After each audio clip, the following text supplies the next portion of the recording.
عايز اقول لكم الطعم والريحه قلبت البيت.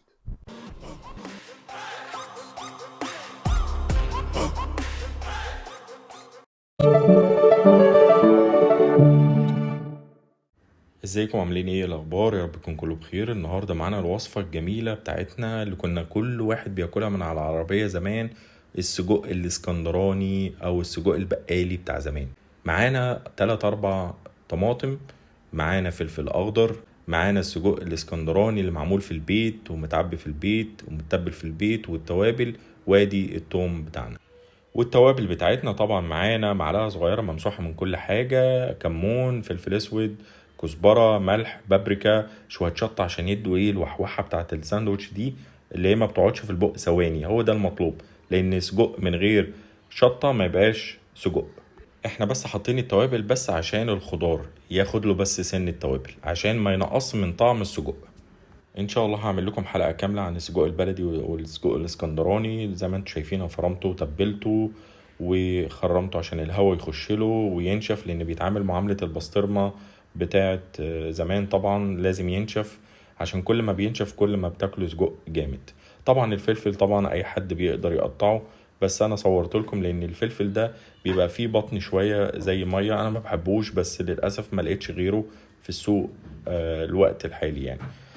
طبعا انا كان نفسي في الفلفل الطويل اللي هو مش حراق، بيدي طعم جامد، بيبقى زي الفلفل البلدي يعني.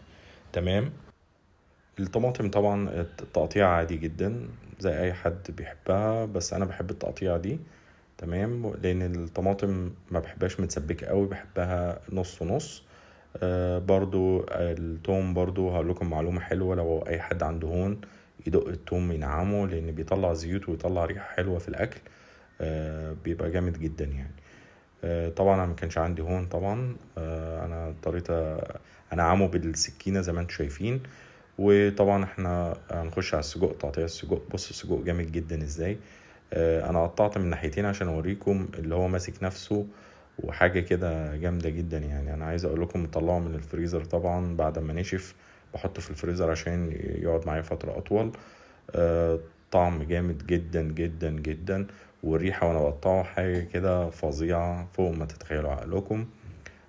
تقطيعة ولا كبيرة ولا صغيرة زي ما انتوا شايفين. وممكن كمان تشيلوا الهانك ده خالص وتعملوا مفروم، طبعا بيطلع جامد جدا طبعا. ان شاء الله هيبقى متوفر، وهقول لكم على التوابل بتاعته وعلى كل حاجة في حلقة تانية، هو والسجق البلدي. وننزل بالوok بتاعنا طبعا وشوية زيت حلوين كده زي ما انتوا شايفين. وادي ننزل بقى بعد ما سخن الطاسة، وننزل بالسجق بتاعنا طبعا ونستنى عليه شوية لغاية اما اللحمة بتاعتنا تستوي كويس.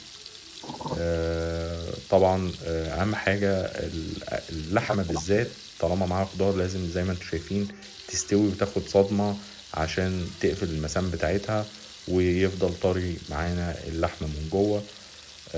هننزل بالطماطم الاول، دي اهم حاجة عشان تستوي مع السجق وتاخد من طعم السجق طبعا. والفلفل هنخليه في الاخر عشان يفضل معانا 3 الوان اللي هي اللحمة والطماطم والفلفل الاخضر، يبقى معانا كده حاجة تفتح النفس. وننزل طبعا ادي خلاص ابتدت تخش في مرحلة السوا المظبوط. ننزل بقى بقية المكونات، التوم طبعا انا بحب التوم لان هو اوريدي السجق فيه توم. وننزل بالتوابل. طبعا هتقولوا لي توابل كتير يا جماعة، السجق واكل الشارع بيحب التوابل الكتير. هنقلب تقليبتين حلوين كده لان انا عايز الفلفل صاحي زي ما انتم شايفين 3 الوان، احمر بينك اللحمة، وادي الفلفل الاخضر. فطبعا لوحة فنية طبعا زي ما انتم شايفين شوية كده زي ما انتم شايفين. وهنطلع نعمل الساندوتش بتاعنا زي ما انتم عارفين، حاجة كده من الآخر. الريحة طبعا قلبت البناية عندي حاجة كده فظيعة. أنا قاعد في البرتغال طبعا. أصحابي بيموتوا في الأكلة دي جدا جدا وبيستنوني اللي أنا أعملها، اللي هم البرتغاليين طبعا. وادي هنعمل الساندوتش بتاعنا زي ما انتم شايفين. الطماطم ولا منها مستوية قوي ولا منها نية، والفلفل برضو اخضر. وادي معاكم السجق طبعا ماسك نفسه. العيش ده اقرب عيش انا لقيته عندي هنا جنبي. للاسف هو مش زي العيش بتاعنا بتاع الفرن بتاعنا، العيش الطقة اللي هو بتاع العيش الفقرا الجميل الطويل ده الجامد جدا.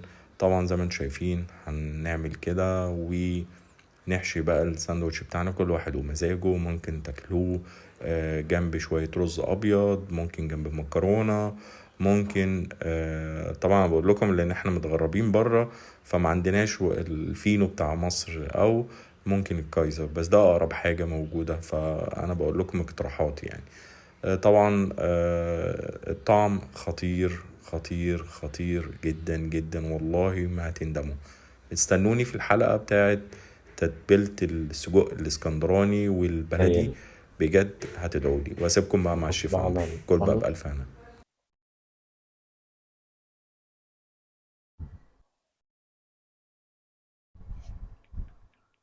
ما بتاكلش غير كده. يا نهار أبيض، كان ناقص فلفل أخضر طويل ده بس للأسف مش موجود. أشوفكم بحلقة جديدة.